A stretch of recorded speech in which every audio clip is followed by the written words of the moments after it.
Welcome everybody back to the UNnormalized podcast. This is your host Frankie A, and today I'm joined, super excited about my next guest. Today I have Max Talisman, who is actor, writer, a lot of big things are going to be coming seeing out of Max in the next future for him, and really excited to talk about all the things that he's got coming up and some of the projects that he's worked on. So everybody, welcome Max. Max, welcome to the UNnormalized podcast. Hey, thanks for having me. No problem, buddy. So Max, tell us a little bit about, I always like to start with my guests talking about where they come from. I am a social worker by trade, so I'm kind of like fascinated by stuff like that. Finding out like what makes people tick, and I think a lot of that comes from, you know, how we're brought up and where we come from in our environment, things like that. So tell us a little bit about, you know, who Max is. Sure. Well, I was born and raised right outside of Washington, D.C. in Bethesda, Maryland. Yeah. My parents are awesome. I'm very close with them. My dad is a tax lawyer. He worked for Bill Clinton back in the day as Assistant Secretary of the Treasury. Nice. Yeah, so I'm very, I grew up around a lot of government, over a lot of that stuff. And then my mom, though she was a stay-at-home mom, she was a theater major in college. So she kind of, you know, would play musicals when I was a kid and all of that. And so she's the one who brought in the artistic side, I would say. And I was kind of just naturally a really creative, kind of naturally just told stories, that kind of kid, sang everywhere. So I started performing around D.C. when I was young, in like third grade. I did just local stuff, and then I started doing professional theater work in D.C. in sixth grade. And I continued to do that into high school. And then in high school, I branched out to New York, did a few commercials, and yeah. So I guess that's like the start, right? The start of it all. So like I'm interested because I have so much shit that I'm involved in. It's crazy, but politics and like things like legislation and I have a great passion for. I'm actually going next week to do Hill Day in DC because I work in behavioral mental health. And part of what I do and who I am as a person, I'm naturally an advocate for the things that I'm passionate for and about. So I actually love that whole environment of being around that. I get a charge out of it. So I know Mom was into theater and stuff like that. So what made you kind of steer that way and not into the more DC, you know, you're so close to DC, so like easy to get. Yeah. I guess honestly, it's just the way my brain is. Mm-hmm. To be honest, I'm just way more. Like my dad would try to help me with math homework, and he would be like, "Why don't you get this?" Because he's literally one of the best, accountants in the world, and I'm like, I don't get it because my brain doesn't work that way. Yeah, I suck at math. I'm not a numbers person. I'm more of a creative dude myself. Exactly. So I think it was just kind of how I was wired. And by the time I started acting professionally, sixth grade, seventh grade, and all of that, nothing else was really on my radar as far as what I was going to do. Yeah. I kind of did from a very young age. I knew what I wanted to do. I knew I was focused, and I knew I was driven. Though my focus ended up shifting from theater to film and TV, I think I've just always kind of had this kind of zoned in focus on what I want to do and that I need to do it. And so there wasn't even a question in my mind of going into politics or going into anything else. I've never thought about it. Yeah, and there's something about, I was talking to a hip-hop choreographer by the name of Comfort Fredoki. She was on So You Think You Can Dance, and she does stuff with Missy Elliott, and we were talking about that, and it's just something that I'm finding that is a common denominator when I'm speaking to folks, especially in on a more creative level, doing more creative things with their career and their lives, that from an early age, because I used to dance like hip hop choreography. I did like choreography for like 20 years, and I know exactly what you're talking about because at a very young age, when I kind of experienced, and I talked about this with her, like it was actually at my aunt's wedding, and I'm a little older, so I grew up in like the days where Footloose, was the shit. So at her wedding, they played Footloose and was jamming. And before I knew it, I looked around and there was like everybody was circled around me. And it wasn't so much like the attention that I was getting, but that it was the feedback that I was getting because I feel like they saw something in me that even at that age that I really wasn't understanding that I had the capacities to do. And from that moment is when I felt like there's nothing else in this world that I want to do. And the premise why I started the show is because I actually did not pursue that route. You know what I mean? I felt the drive, I felt the passion, I felt the vision, but I went the more quote unquote conventional normalized route. So I like to speak to people like you, Max, because it's fascinating how you can either make that left or right turn.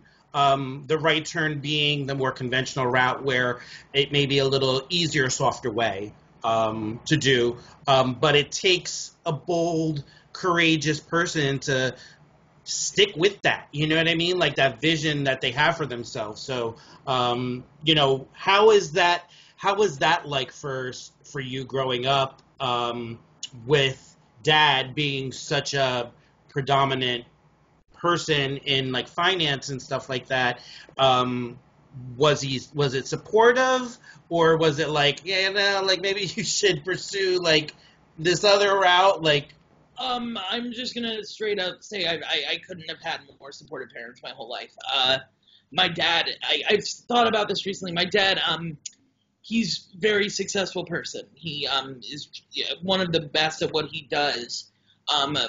And he works really long hours, even now. But he, I don't know anyone else's parents who did that, work really long hours, and then also made time for their children and made them never feel like they weren't a priority. Mm-hmm. And Dad did that. I was always a priority. I have a twin sister and an older brother, and they were always a priority. And we never felt like his job came before us. Mm-hmm. And we never felt like he wasn't supporting whatever we wanted to do. My mom's the same. It's just my mom was home more. Yeah. She was a stay-at-home mom, so she would drive me from place to place.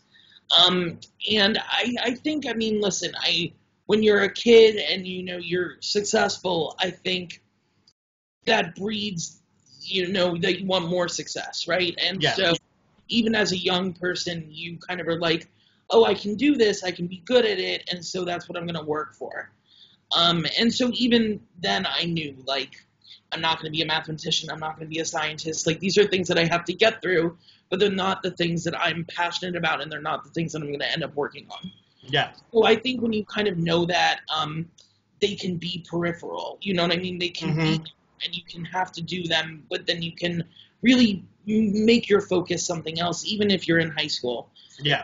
And at the end of the day, I know that probably kids listening to this or parents don't want me to say this, but it was never about me getting good grades in high school.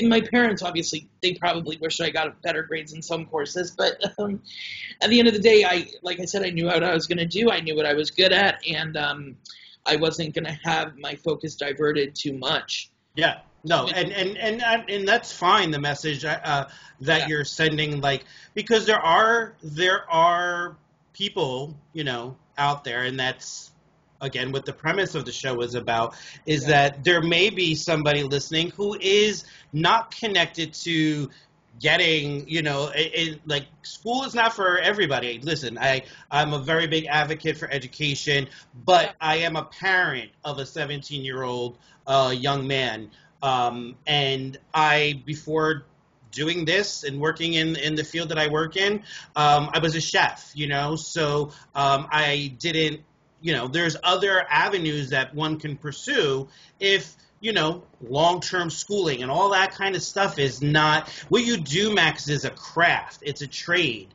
Just like any other trade out there, it's something that needs to be cultivated. It needs to be honed in on. It needs to be developed, just like any other skill out there, if not probably harder, because you're the vessel, you're the tool, you know what I mean? For sure. So I think my parents, like I said, they couldn't have been better. Like I said, I'm still super close to them. I'm going to be back in DC in 2 weeks. So, nice. Yeah, I was just with them for Labor Day. So awesome. Yeah, they're really the best. So,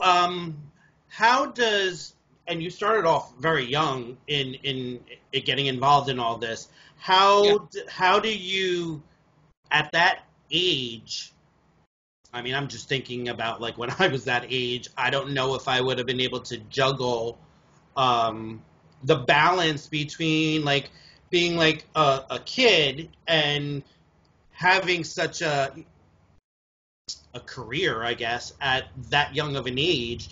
Like, how did you find that balance? Was it, like, something that was difficult for you to kind of work your way in, or was it just, like, kind of like a natural progression?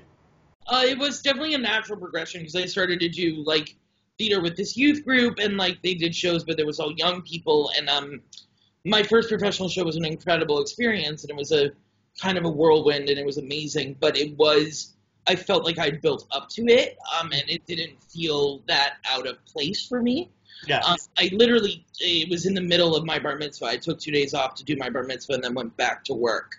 So, I mean, there are people who I know wouldn't do that and but that was just kind of how I was. And even now, that's the kind of person that I would be. But I don't know. I think I felt kind of it was a natural progression. Mm-hmm. But I also, I mean, I know this is kind of crazy to say, but this is now 13 years ago, 14 years ago, right? So the world is different now. Yeah. I know that. I know that someone could have taken a video of me. Something could have happened. One day I'm on Ellen. You know what I mean? That was not the world that I lived in at that time. And so I was able to keep more of a focus, I think. Yeah. Because I know kids now, they could have that kind of same drive and they could want that kind of thing. I'm not saying I would have. I'm saying I don't know. Yeah. And it's just not the world I existed in.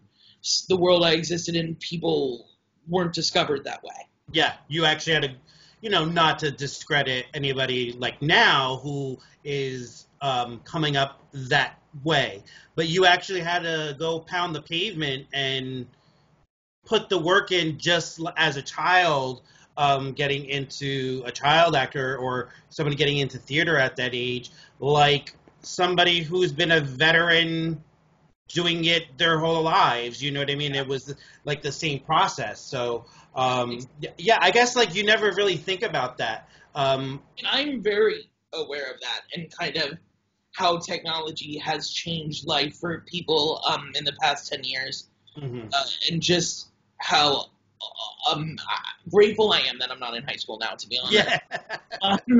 No, I mean, I watched movies, like 8th grade and even Booksmart, and it's just, I mean, Booksmart is not the same. It's an incredible movie, but it isn't really like this toxic version of Instagram. And, back when I was in high school, we just had Facebook, and you really only connected with people you knew, right? You weren't trying to build this fake life. Mm-hmm. You posted silly pictures of friends. You were just trying to impress the people who you knew. Yeah. And the idea of trying to impress the whole internet, it could get out of control very fast. It's very weighty.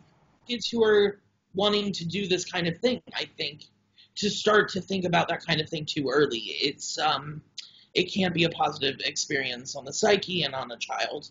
Yeah, so absolutely. I'm so grateful. Instagram literally became big when I was a freshman in college. I mean, perfect timing. I was ready for it then. Yeah, absolutely.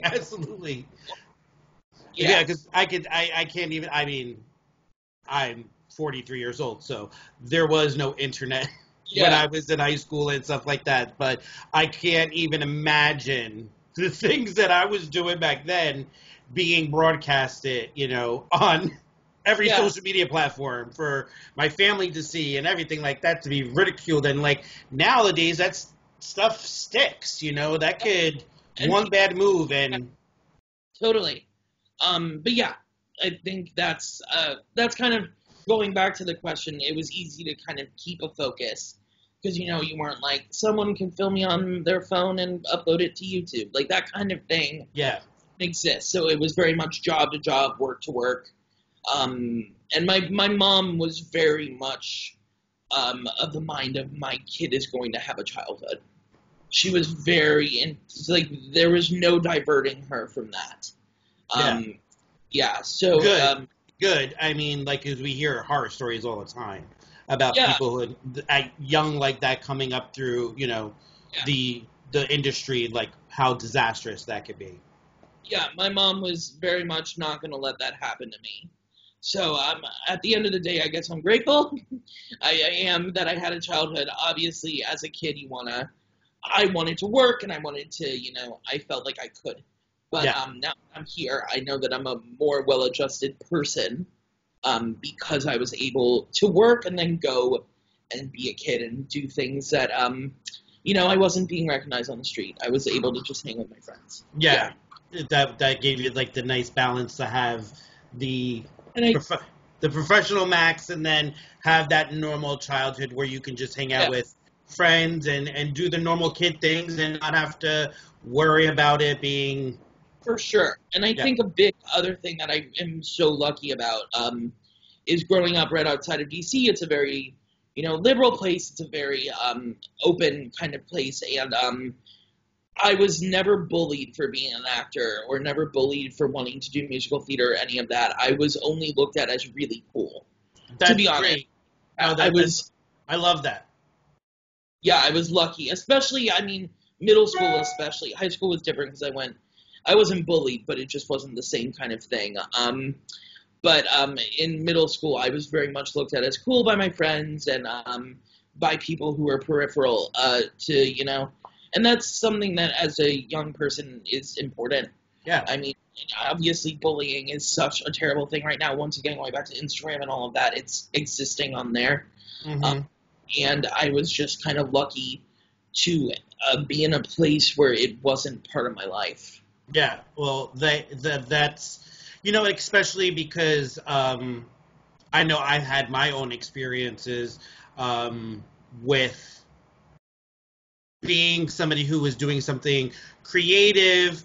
It really, at the time when I was going to the school that I went to, it really wasn't the focus. It was more athletics and all that kind of stuff. And,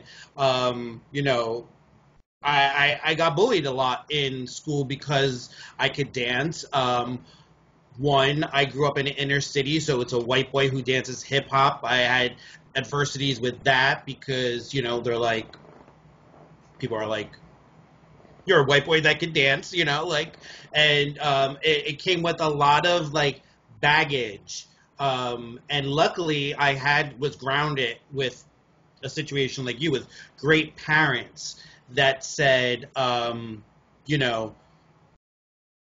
they didn't want me to pursue it as a career, they acknowledged that the talent was there. So the things that I did do early on, and I would get upset about the name calling and stuff like that, but I was told or raised to just be you.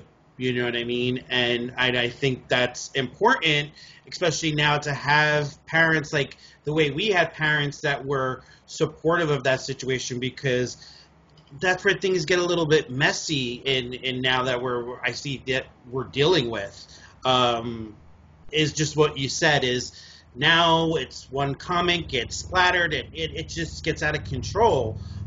So I think that it was I'm so glad for us as fans of yours that you didn't have that experience, because it allowed you, I feel like it probably allowed you to blossom even more, rather than feel like, oh my God, what am I doing? Like, is it, it's causing friction.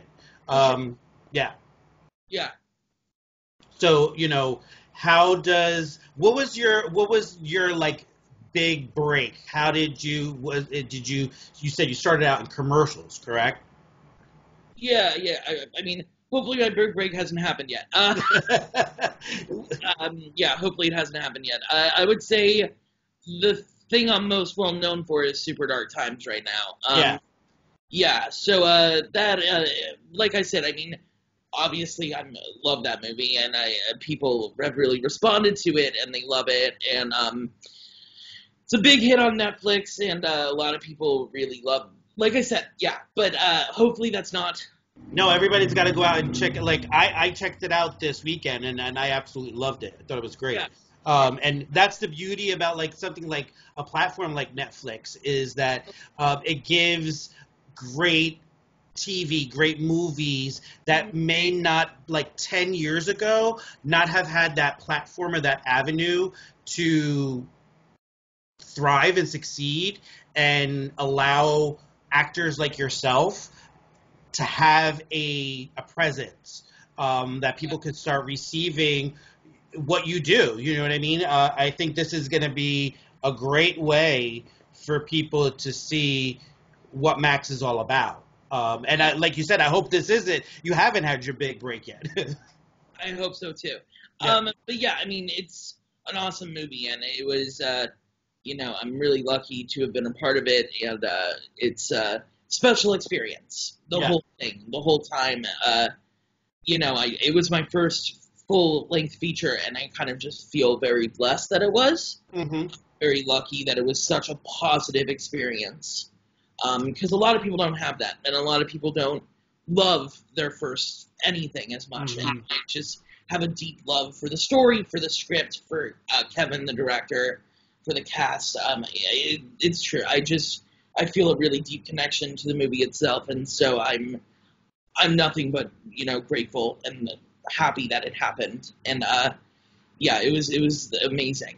So how did you get into Orange is the New Black? So funny enough is I actually did those two jobs back to back. Oh, really? Yeah, I did. I was filming Orange, and Super Dark Times. The audition was before Orange. And I auditioned for Super Dark Times. A week or two went by. I got the audition for Orange. Went in. They called me the next day that I'd booked the part. So after that, I had to do a lot of kind of getting things together, and then for the next 2 weeks, I filmed Orange over, like, not every day, but over the next 2 weeks, there were days. Mm-hmm. Basically, when I was going to my Orange fitting, I had the Super Dark Times callback before.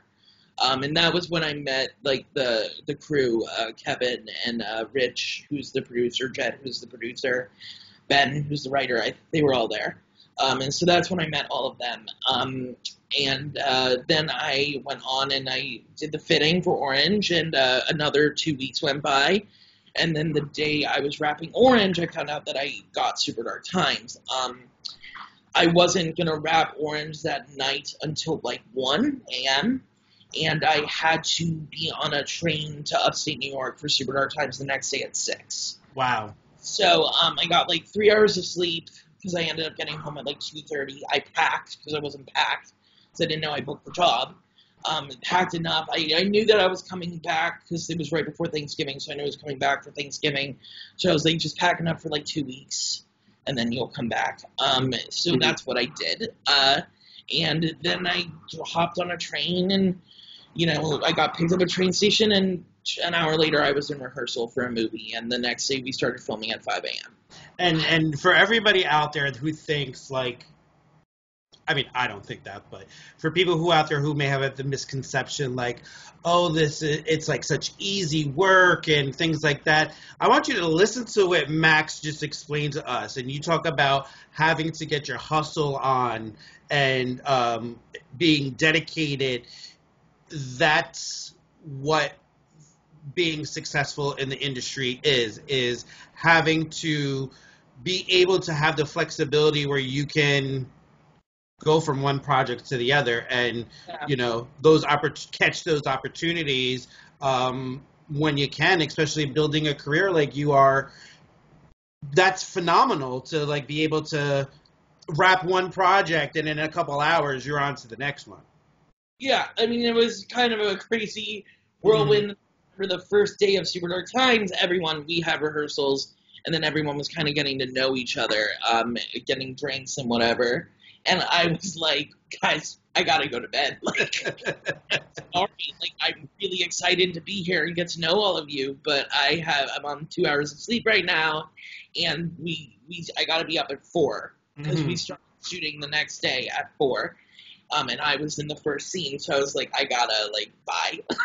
And it was this horrible kind of thing, because, you want to get to know everyone, but also I know myself, and there's no way I would have been able to function or anything. So, yeah, luckily, didn't matter. I still became close with everyone. Still That's there's just something naturally about you, though, just having met you for the first time, that you just have, like, kind of like an infectious personality, very, very welcoming and very genuine. So I could see how, like, it wasn't that hard of, for them to, like, get to, like, who Max is. No, I mean, that's not the hard part, is just being Max around people. No, I think I'm lucky. I'm an extrovert. It's very easy for me to meet people and be around people, especially when everyone's new. It's kind of just, like, an easy experience for me. So how long was Super Dark Times? How long did that take you? How long were you filming for that? So we shot a little over a month, I think. There was 3 days off in the middle for Thanksgiving, and then we finished right before Christmas. Gotcha. Okay. And then I, came back here, packed my stuff, and went to DC for the holidays. It was, like I said, very kind of this awesome, weird experience, because we were all living in this hotel together. It was very communal. It was very, you don't get that a lot. And of course, it's an indie film. And so everything was kind of built around everyone working towards the same thing, everyone believing in the same thing, and just kind of a special thing, because we all knew that it was, really good. We knew that we were working on something that, regardless of where it would end up, someone was going to watch it and be like, this is great. Yeah. And there's something, like, I'm such a huge indie film person, and I think the whole indie genre kind of is, like, probably like in the last 10, 15 years, is really, like, catapulted, where you're seeing these very small budget, really well developed and directed and written and casted films going off and doing some really big things at, like, the festivals, and then becoming, like, instant classics. It's right, but it's because things have more of a platform now. Yeah. It's easier to watch things, and so movies that, wouldn't get into theaters, now people can see in ways that they weren't going to be able to. And I think that's the biggest difference in indie film right now, is that you can kind of know, or hope, if you have a good product, that it'll end up somewhere where people can watch it. Even, Vimeo has ways you can watch things. So I think to have that kind of confidence that you have a good product, you have people who believe in it, you're working on it, then hopefully it will be seen in some sort of capacity. Yeah. And that frees you up creatively and artistically. And I think then that's where we really kind of get to see the meat and potatoes of who the actors are, and where, the writers and all that kind of stuff. We really get to see the I think stripping it down just a little bit takes it gives it more of, like, a genuine feel to things. Yeah. You know what I mean? Like, where people connect to it more, I guess, for some reason. But I think what's special is, I think indie film, obviously there's an easy connection because it feels personal. It feels like you're watching someone's work very personally. But I think hopefully all movies have that capacity. Studio films, anything. I think if someone really cares about the project, if the people in charge of the project really care about it, you can tell. Yeah. And I think there are major studio films that do that for me. I wouldn't say it's just indie films, and I at the same time, I feel like I wouldn't say it's just studio films that can pack the kind of, visual punch or anything. I think it's, if you have good filmmakers, hopefully your project is going to do well. Yeah. If you have the right people supporting it in whatever capacity that is. Yeah, I mean, and even like TV has come so far in like things like Game of Thrones and Stranger Things and things like that, where it gives you that motion picture feel and vibe to it. And look at like the productions and the budgets that are now going into TV, that probably TV actors back in the day would never have seen. The pouring of... And that goes into just the platforms, right? The ways that we can watch things now. The budgets are growing with a lot of them, which is great. But also I think a lot of filmmakers, a lot of creative people, a lot of writers are being drawn to TV as a way to tell an extended story. Mm-hmm. So these incredible people who back years ago would only make films are now finding that TV is a really great outlet to tell these stories that they couldn't tell in 2 hours. Yeah, I think that's where we're starting to see the changes in TV as well. So you are also doing a lot of writing too. You have some stuff that's coming out.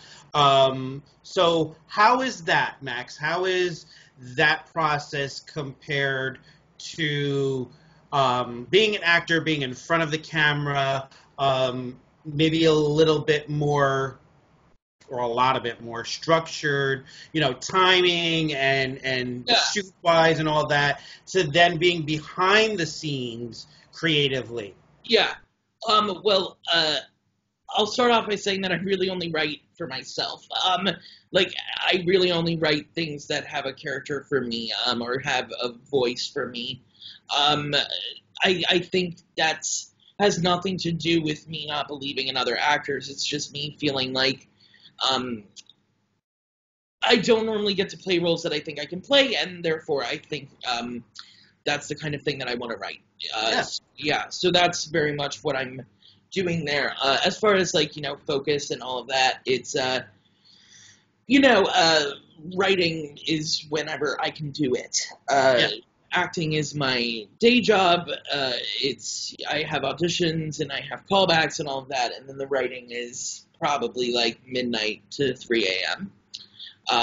That's when I'm exist. In the delirium stage is where all the good stuff comes out. Well, honestly, I'm just on a screwed up schedule. If we're being honest, up at like 11 or 12, and then because the thing is, nothing happens on New York time if you're an actor. Everything's LA time. So I exist in LA time on the East Coast. Yeah. So I wake up at like 11 or 12, and then I do whatever I have to do acting wise, and then I'll do what I have to do writing wise. But the reason why it's midnight to 3 is because that's when the phone stops, right? That's when the distractions go away, and you really can just kind of zone. Yeah, I have a few different projects right now that I'm really excited about, and hopefully I can talk about a lot of it very, very soon. There are things that I can say, things that I can't say, but I can just say that I honestly have no clue which project's going to happen first, which is exciting, but I know that they're all in various stages of happening, and so I have a lot of confidence that whichever one happens, it will be very, very soon. Good. I'm happy to hear that. And I like how you said that you write for yourself. And you write because there are roles that you feel like you can play, but for whatever reason, you're not cast in it. I totally love that greater message that you're sending out to people, that if the opportunity doesn't fall into your lap or present itself in a way or a time frame that is conducive to you, you kind of got to go out there and pave the way and be the trailblazer for yourself. Yeah, You know. this is the thing, though. Not everyone can. Not everyone is a writer. It's the truth of it. And everyone can.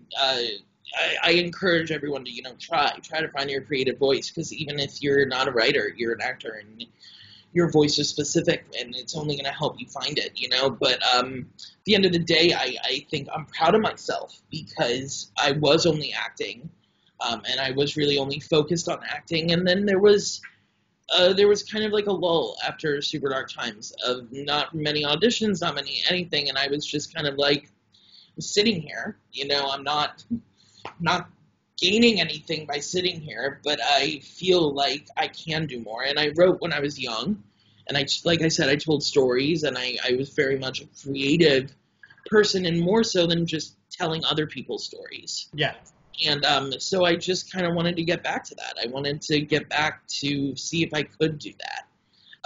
And so this is a few years ago now, but the thing is, you think your writing is good, that's fine, right? Like, you can think whatever you want about your writing. But it's once other people start to come and be like, oh, this is workable, this is really good, right? This is something we want to work on. Then you kind of go, oh, well, maybe I should focus on this. Maybe this is not a fluke.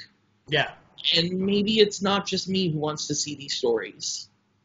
And rightfully so. You know what I mean? I think that when you put your heart and soul into something, and it comes from a genuine place, people receive it the way that hopefully you intend it to be received. But people can tell. People can tell that somebody is especially coming from a writing perspective, and creating characters. Like, how does your process work? Do you kind of think of a character and then develop the storyline behind it?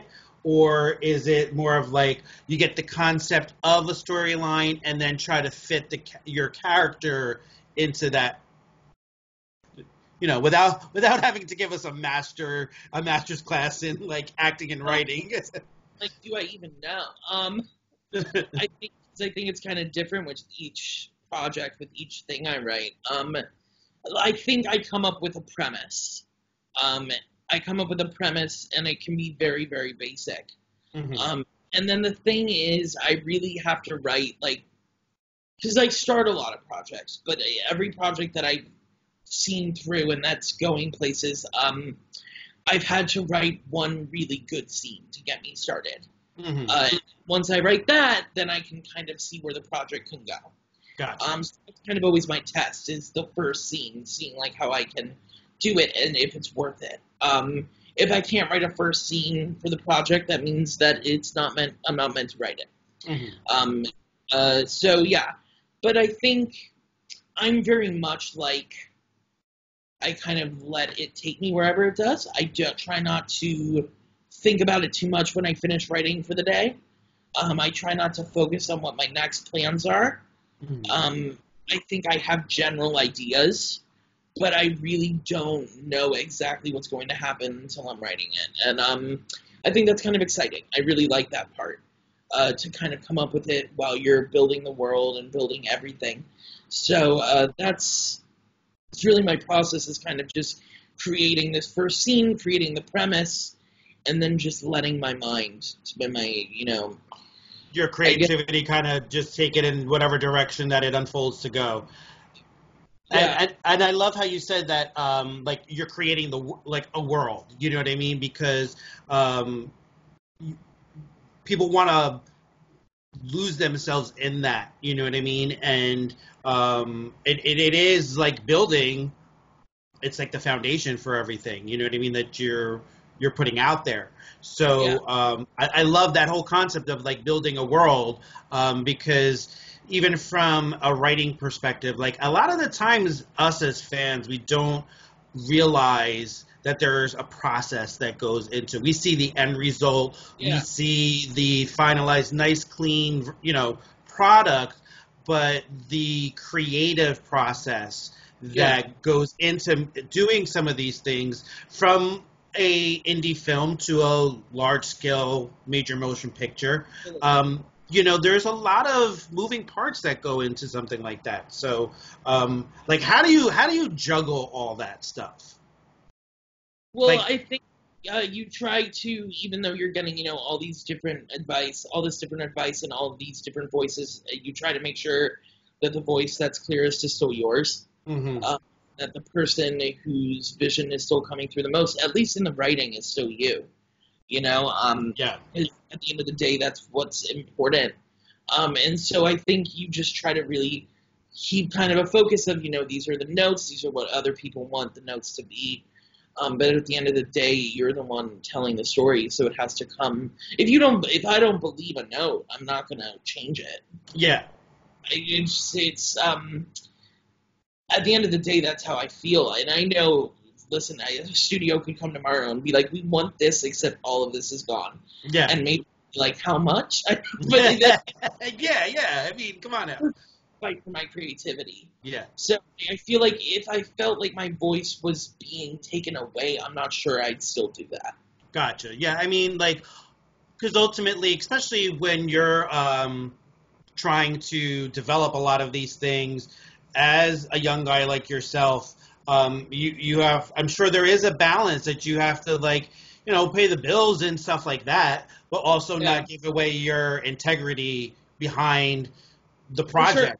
I mean, I can only imagine, like, put that into terms of, like, what I do for a living, and how I want to be heard and my voice kind of be acknowledged. But, if there are certain things that I need to give and take a little bit here because I need to keep the paycheck coming in. No, I think, listen, I'm not going to say that every audition I've ever gone in for, I've loved the project. Yeah. But at the end of the day, I can find love for it. I can, and I think every time I go out for auditions specifically, I feel like it's someone else's voice, right? I'm giving life to someone else's voice, and that's exciting. Because it's their creative vision, and it's exciting to give life to that kind of thing as an actor. And so when you're doing it as a writer, even though, like I said, I write for myself, it's a different kind of animal completely than being just the actor.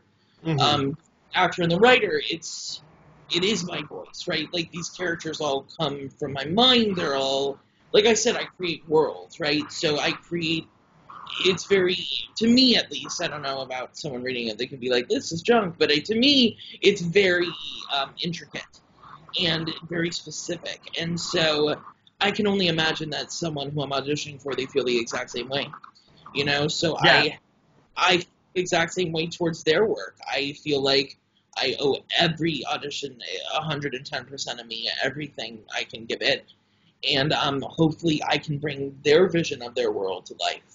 And that's, to me, it's exciting as reading my own. Yeah, and I'm sure that the whole the more that you develop yourself as a writer, it's probably going to lend so much more to you as an actor when you're doing stuff for other people, because like you said, now you have a different perspective on how important it is for the vessel of the actor to portray the story that the writer wants to get out there, rather than maybe when you were just kind of like, I know you said you did writing your whole life, but to this capacity, when you were coming up as an actor, you were just going in there trying to get the role, trying to fit the part, trying to, hone down what they wanted, but now seeing it through like a different lens, it's probably built your skill as an actor. I would hope so. Yeah. I think so. I think ever since I've been writing, I only feel more confident in my acting. I only feel like it's helped my ability in every audition and every job, because I don't know. I no longer feel like, I don't even know how to explain it. It's just, I feel like I feel like it informs every character, to create your own characters. You're able to kind of, in a way that I think a lot of actors do this, right? They create backstories for everything. But I think it became a lot easier to do that once I understood how I was doing it for myself. Yes. Yeah. Totally. So we actually have a big thing in common. Like, I'm such a TV movie. I hate to use the word junkie, but like, I can lose myself in. Always been that way as a kid, growing up. I mean, I came up through. The invention of cable TV, and I'm of the MTV generation. That whole '80s boom of like cable TV, HBO, and all that kind of stuff, good programming, and I kind of like lost myself, and it's not something like to a negative, but like it was just something that I loved to watch the actors, watch the storylines, and not have to go to like a movie theater to go see it. That I can something about having that experience in the comforts of your own home allowed me to kind of get lost in that whole thing. So I have always been a TV movie person. So what are some of like what's on like? I hate when people say, like, what's on your DVR, because, like, who uses a DVR anymore? But, like, when you're watching... One of the only people my age who really has cable. Yeah. To be honest, though, I have it for sports. I don't really DVR things because I can just watch them on whatever service they're on the next, right? It's... what have I been watching? Right? That's... Okay. Where to start? I feel like I only discovered this show this year, and I fell completely in love with the world of it, to be honest. I fell in love with the characters, I fell in love with the story, and I fell in love with every part of it, and that's You're the Worst.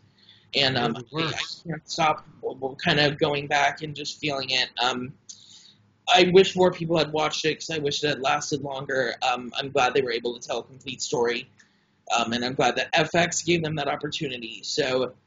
it's that show. If no one, hopefully people listening to this have not watched it, honestly, because I want more and more people to watch it. It's so good. Aya Cash is so unreal on that show. I really think one of the best TV performances I've ever seen. Really? I haven't seen it, so I'll have to add it to my list. Yeah.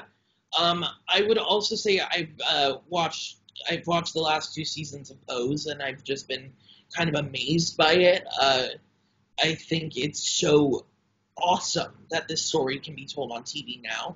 If only it could have been told back in the 80s, but 90s. But I think it's just beautiful to see this cast of trans actors, queer actors, and they're all incredible actors. They're all so gifted, and they're all people of color too. So or most of them. So it's really a beautiful show, and it's amazing to me that it's one of the most uplifting shows on TV. I think right? It could be so dark with, the themes of HIV, the themes of AIDS, and I mean, it's definitely been a show that's made me cry more than others, but I think the overwhelming theme of just love and family and creating a family and creating love, that show is so beautiful. I love that show. I love it. I think, like you said, I think I agree with you in that if we would have had it in the 80s or 90s, it may have broken some of the stereotypes. But I don't know if they would have been ready for it at that point. You know what I mean? Like, white, right? And the thing about the times, it's listen, when I was in college, when I went into college, gay marriage wasn't legal, right? That's less than 7 years ago, and the idea that it would be was kind of taboo. No, not taboo, really. Because once again, I grew up right outside of DC, and my parents are super liberal people, so it was never. My parents were never against gay marriage, right? My parents were never against these things. But the idea that enough of the U.S. would be accepting of that, I Mm-hmm. think was very new to me. So yeah, but I think like going along with TV and stuff, I think we're finally seeing the changes and we're finally seeing more stories represented, and that's what I want to do too, is tell stories that are underrepresented people, of people who feel like they aren't seeing themselves on screen. So I think Pose is obviously such an incredible example of that. I mean, Mm-hmm. just all of those incredible actors, they're doing such beautiful work, and I really think that show is a true gift. Other than that, what have I been watching? I'm trying to think, because I'm really like, Are you into like the bigger, like, the more trendier stuff like Game of Thrones? And watch Game of Thrones, and I know never watched Game of Thrones. I just lost some fans. Yeah, no, I've Yeah. never watched it. My wife has never watched it. She Yeah, absolutely refuses to, and I'm like, but you don't understand. It's like the only show that you can watch get like sex and murder, and there's so many like intricate characters, like storylines and all that kind of stuff. But she's like, no. like in college when it started or something, and Hmm. like didn't have cable, or I don't. I'm making up excuses. I've Yeah. never watched it. Never watched it. I probably should, but I've just never been able to get into it. Other than that, I watch Euphoria. I love that. I thought it was Awesome. beautifully done. Yes. Really, and honestly, that goes back to being terrified of growing up now. Going back to that, wow. If it was like, thank God I'm not there. But wow, just the visuals of that show, it's Mind blowing. I mean, as a parent to see. once again having the character of Hunter Schafer just be a character, right, and just tell the story of Jules in such an incredible way. I once again, I love that show. I really did. Big Little Lies, I watched season 2 and season 1. Um, you're not going to get me to say bad things about it, because I will watch No, I watch it. all of those actors act with each other any day. Yeah, yeah. I mean, like that's like a star-studded cast of like. Titans. I mean, Yes. I watch anything those women would do. So loved that. Loved that show, Yeah, honestly. because for a while I didn't think they were gonna come out with a season 2. Yeah. No, I was very. I'm glad they did. Yeah. I watched the last season of Orange Is the New Black. The one that just came out. I watched Glow, the last season of that, or not the last season. Netflix, if you're listening, give it a season 4. Holy Yeah. shit!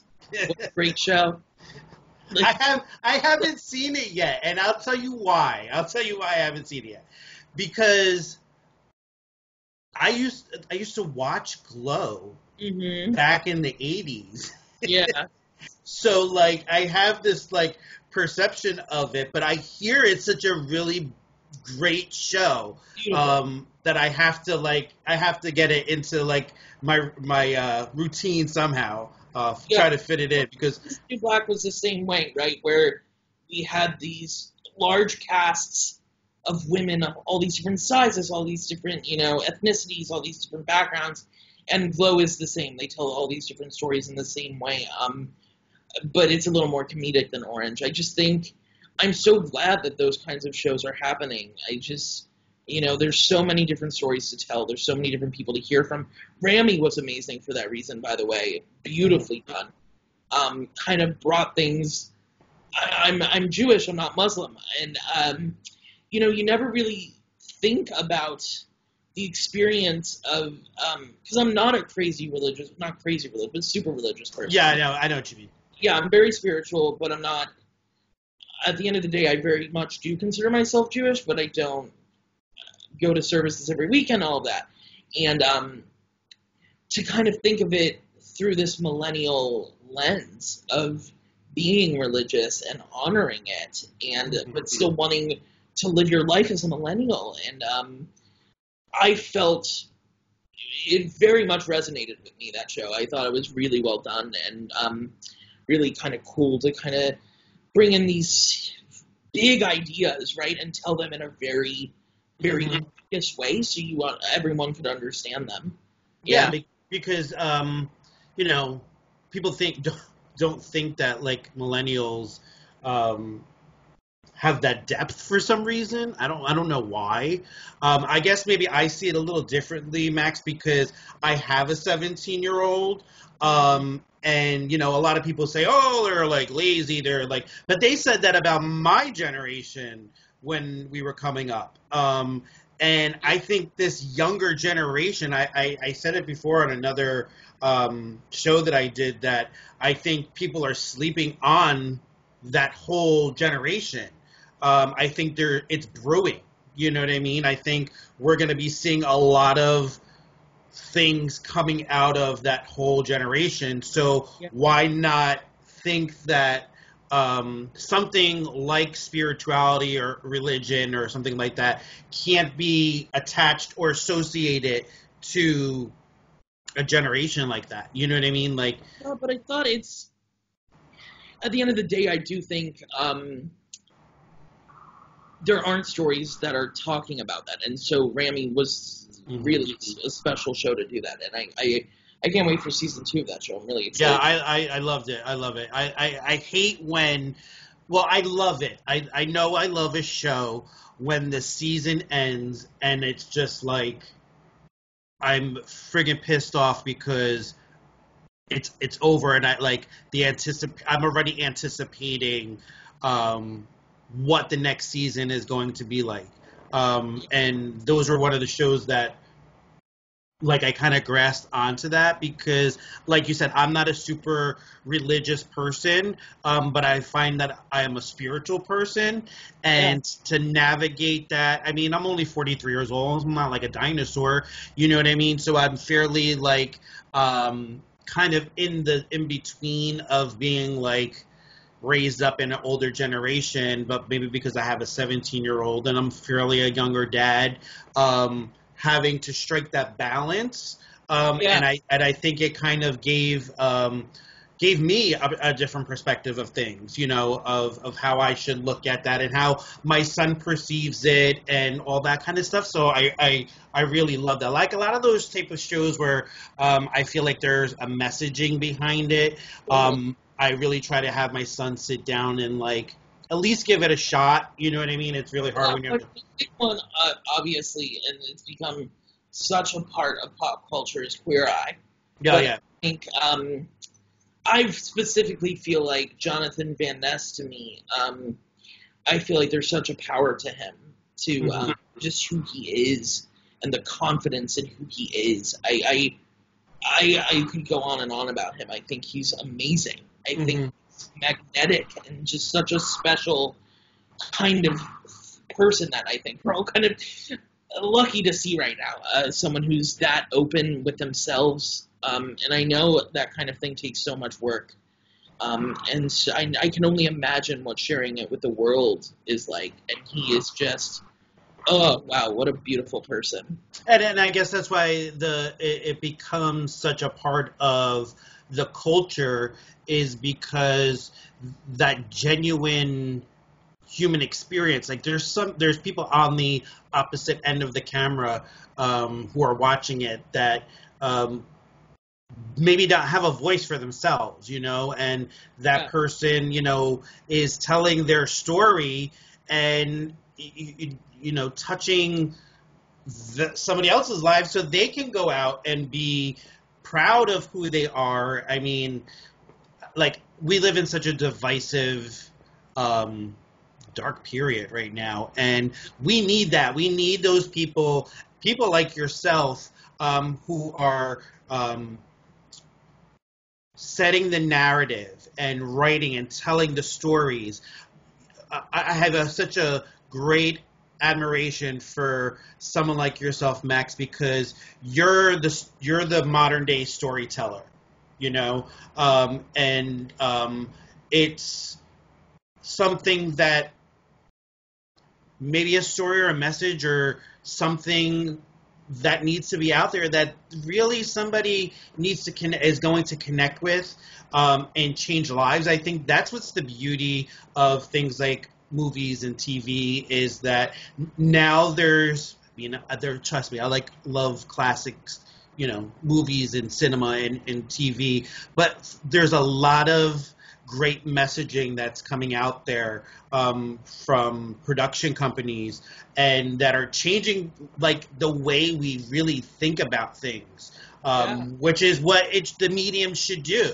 It should give us an opportunity to think about things in a different way. So I really think that writing your story and developing characters that maybe you don't see out there that are ones that you would feel like you wouldn't, be able to get, and creating those characters shows that that it makes that connection more, that human connection. I don't know if that makes sense, but people will be able to tell, okay, like especially, maybe, this podcast is not humongous, but those who are watching and listening and then going out and following your work, having a better understanding a little bit about how you develop the character and how personal it is for you.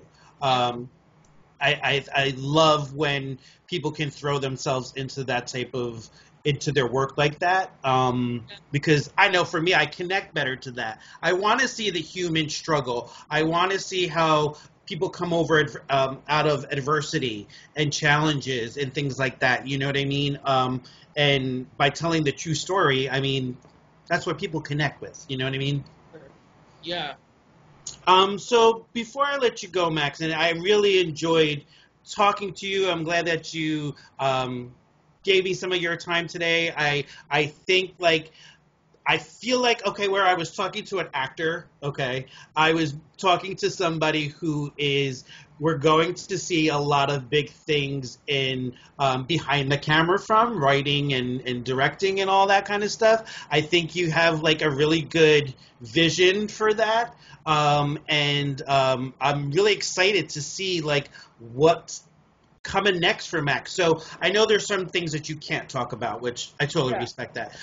So what are some of the things that we can kind of look out for that maybe you can give us a little piece of that we can kind of like look out for? One that I filmed already is I'm going to be on an episode of the next season of Search Party. Okay. So when that comes out, look out for me. And then the other things are the things I wrote. And a lot of this podcast, you said things like that. And then one of the movies I wrote is called Things Like This. So next time, change the plug a little bit. Things Like This, and then another movie I've written, which I really can't talk a lot about right now. But like I said, we're kind of just seeing which one's going to happen first, and it's exciting to, watch your two projects kind of race each other. It's been a really special thing to, like I said, create the worlds, create the characters, and feel like I'm giving a voice to people who I want to give a voice to. That's awesome. Yeah, I think that's the most special part, and the part that I'm most passionate about. Awesome, and you can tell genuinely that's the message that that I've taken away from this interview with you, is that you really feel passionate about the how things are developed and conveyed, and I have 100% respect for that, and I'm really excited to kind of watch the journey of Max. I love that I kind of get to speak to you on the cusp of things. I think it's really a great place to be, where you have two of your projects that are like out there kind of brewing and doing its thing, and I really wish nothing but the best for you and success. And anytime you have any updates on anything that you want to share with us here at the UNnormalized podcast, please let me know. You have a home here to talk about all your projects, or just to come on and shoot the shit about what's good on TV and movies and what's going on in the world of Max. Feel free to come back on the Normalized podcast. Awesome. Thank you so much for having me. Thanks so much. Thanks so much, Max. Absolutely. And everybody, that's another great episode of the UNnormalized podcast. And stay tuned for next week's episode. We have a great guest coming up. I don't want to ruin it, but thanks, Max, again for coming out and spending some time with us. And everybody, stay unnormalized.